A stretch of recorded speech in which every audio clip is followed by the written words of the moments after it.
Ayan, ayan, magandang araw po sa inyo lahat. Andito naman po muli ang inyong lingkod. Muling nagbabalik. Kumusta po ang lahat? Ayan.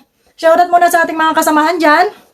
At yun, tayo ay nakasilip na naman ng kaunting oras bago tayo pumasok sa ating trabaho. Bigay muna tayo ng opinion. Lagi na lang akong late. Alam nyo ba, ang daming, yung magandang mga reaksyon.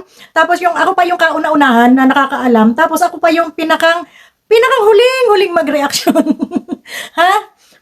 Ang dami kong thumbnail na ipon na. Ha? Pero hindi pa ako nakakapag-upload, hindi pa ako nakakapag-reaction, hindi pa ako nakakapag-live. Pa-isa-isa pa lang. Pag nakakasingit lang ng konting oras. So sana po pakitapos niyo po ang ating video na ito dahil ito naman ay short video lamang.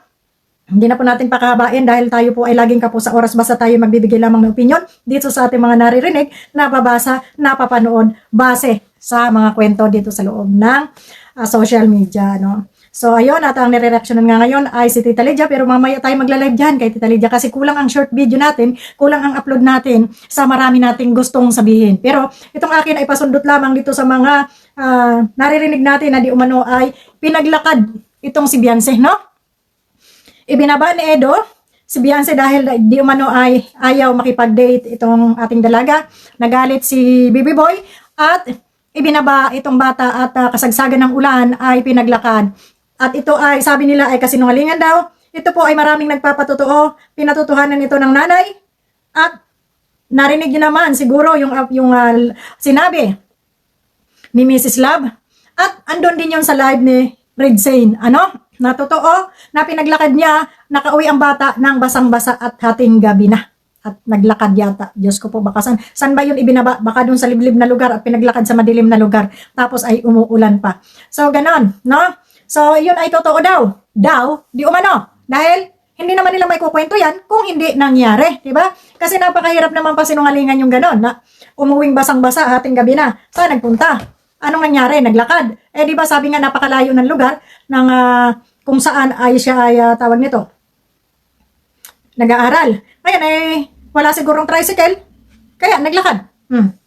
So, ganon. Ganon ka gentleman ang inyong baby boy, ano? Na inyong sinasamba, ha? Inyong sinasaluduhan, inyong ina-idolize, walang respeto sa babae. Oh, ngayon, ha? Ayan, si Tita Lydia naman yung inyong ipinapalapa ngayon, ha? Ipinapalapa nyo ngayon dahil dahil ano, hindi na nagsuporta sa iyo, ha, baby boy? So ganon kayo ka ganon ka paglalakarin mo yung bata sa gitna ng ulan. Dahil hindi lamang nakuha ang inyong gusto. Ngayon, pag nareaksyonan kayo, sasabihin yung mga sinungaling. Alam nyo, ngayon lang kami gumaganti sa inyo. Kasi nung una, banat kayo ng banat ng kung ano-anong mga paratang kay Beyonce. At syempre kami ay naninimbang, hindi namin alam kung totoo hindi. Pero ngayon, itong mga lumalabas na ito, ay marami pa raw itong pasabog. Marami pa, kumbaga, na mga ginawa na hindi ka aya-aya. No, hindi ka, kumbaga, hindi ka tanggap-tanggap ang mga ginagawa nito noong sila pa ni Beyonce or may love team pa sila. Na totoo po, yung sinasabi ni Banat Bagsik, bagamat walang sabihing screenshot na na andyan naman yung mga tao na makakapagpatunay sa mga nagiging usap-usapan dito sa social media patungkol doon sa mga ginawa ni Edo noong mga panahon na may love team pa at hawak pa nila si Beyonce. Sobrang kinawawa nila, pinagkakitaan na nga, ay kinawawa pa. So, di ba? So kaya wag kayong magmalinis, no? Lahat na lang ng dumi, lahat na lang ng ay ipapahid ninyo dito kay Beyonce at yung baby boy ninyo ay sitting pretty at libre sa lahat ng mga issue.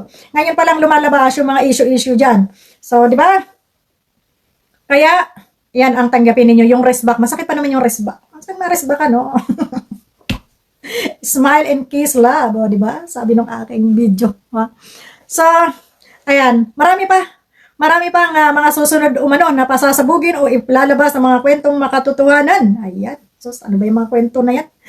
No? So, ito ay ating sinisigundan lamang dahil sabi nga nila ay si Banat Bagsik daw ay gumagawa ng kwento patungkol dito. Pero ito po ay matagal ko nang narinig. Hindi ko lamang ito nireaksyonan. Ito ay nagmula pa sa nanay at sa mga sponsor, doon sa sponsor na nakaalam nitong kwentong ito na tawag nito, pinaglakad. Matagal na ito na kumbaga na ano lang sa akin dahil nga tayo ay maraming ginagawa. Ang dami sana natin re-reaksyonan. Ang problema ay hindi natin talaga maakupang lahat dahil nga tayo ay busy, no? Pasingit-singit lang tayo. Lalo na ngayon susunod na buwan ay baka ako sa isang linggo, isang beses na lang makita dahil tayo ay nagre-review. Pero bago, pag natapos ko yan ay siguro naman ay balik tayo dun sa araw-araw na, no? So ngayon tayo ay pasilip-silip. Pag nakakuha lang tayo ng kaunting oras at pre, ayan, ay tayo ihahabol kahit pa-short video lamang. Ayan, maraming salamat sa mga supporters ni Beyonce at sa mga sponsor na nandyan na hindi kayo bumibitaw. Maraming salamat sa inyo. Suportahin po natin ang si Beyonce hanggang sa dulo. Ayan, di ba? So, alam natin na hindi man siya nakakapag-live din araw-araw dahil nga siya ay may pasok din. Siyempre, unahin natin yung ating future, hindi yung YouTube. Kasi yung YouTube, andyan lang yan. Hindi kagaya nitong iba na mga hayok na umaga, tanghali, hapon. Kagaya niya ni Bangkay, Pablo, at kung sino-sino pa na naandyan sa social media, nakala ko ba itong malintik na ito yung mayayaman? Ha? Pero bakit ito nagpapakamatay ng kare-reaksyon, kahahanap ng mali ng tao? No? Bakit hindi yung baby boy nyo ang inyong hanapan dahil iyon ang maraming mali? Ano yun? Libre? Libre lang yung baby boy nyo? Ha? Ayaw nyo nga maungkat yung kanyang mga pinagagawa? At kayo ay banat-banat dito sa aming dalaga kahit wala namang ginagawang masama, kahit wala namang sinasabi, ewan ko ba. Tapos ito pa, may mga pakaso pa, si BSM, 4 daw na babae, at ilang lalaki yon ang kakasuhan, at ito ay sa kung saan sulok-sulok niya ng Pilipinas dadalhin itong kanyang kaso. Sabagay, karapatan naman niya yan. At, pero hindi naman lahat ng sino bang mapiperwisyo dito? Ay di, ikaw din. Kaso dito, kaso doon, lipad dito, lipad doon, ay di ka naman kapag-vlog yan.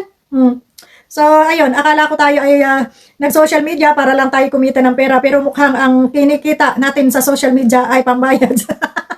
Pamira kaso yan. So, paano naman kami na wala kaming kinikita, ay di kami kulong na lang kagad. At kami ay wala naman kaming pambayad sa attorney, no? Wala kaming pambayad sa attorney dahil wala naman kaming kita dito sa YouTube. Adi ang mangyayari sa amin ay di kulong na lang kagad, wala nang piyansa-piyansa. Pambira. Sino kayang sponsor na pwedeng maghatid sa amin ng kape sa kulungan? Pambira yan. Magagayak na ako. At itong aking mga malita, ipupunuin ko na ng aking mga kape asukal, no? At baka tayo ay punta sa kulungan ay hindi tayo makapagkape doon. Walang maghatid sa atin. Inaaway niyo pa si Tita Lydia. Diba? Diba kaloka kayo? Naaway niyo pa si Tita Lydia dyan mamaya doon sa mga nang-aaway kay Tita Lydia. Tita Lydia, stay put ka lang dyan. Ikaw hasa at ikaw ang nasa tabi ngayon ni Tita Lydia. Bantayan mo ang ating tita. Bantayan mo ang ating ate. Dahil ito ay may edad na at ikaw yung mag-alaga sa kanya ngayon dahil ikaw yung nasa kanyang tabi ngayon. Ngayon kung kami ang naandyan ay tayo ay sama-samang magbabantay kay Tita Lydia. No, stay put ka lang dyan, Tita Lydia. Wag mong pansinin yung mga yan. Yung mga natulungan mo ay talagang ganun. Walang magagawa. Sabi nga, tumulong ka man, may masama pa rin masasabi sa'yo. Kaya, ang tao ay walang pagkakontento. No? Pero lang sa akin, kasi ako, kung ano man yung matanggap ko, kung ano man yung meron ako, kontento na ako, bagamat hindi sapat, pero hindi ako naghahangad ng ikasisira ng iba o maghangad ako ng hindi naman para sa akin at pinaghirapan ng iba. Depende yon sa sitwasyon. Kaya, itong sinasabi ni Sangkay na kami ay bayaran ni Tita Lydia ng tag 100K. Sino pa ba? Nagsasabi na kami daw ay may natatanggap na tag 100K monthly, ha? Putang ina nyo.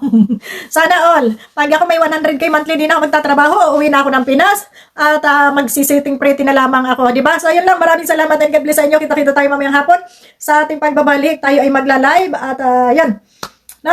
Maraming salamat and God bless.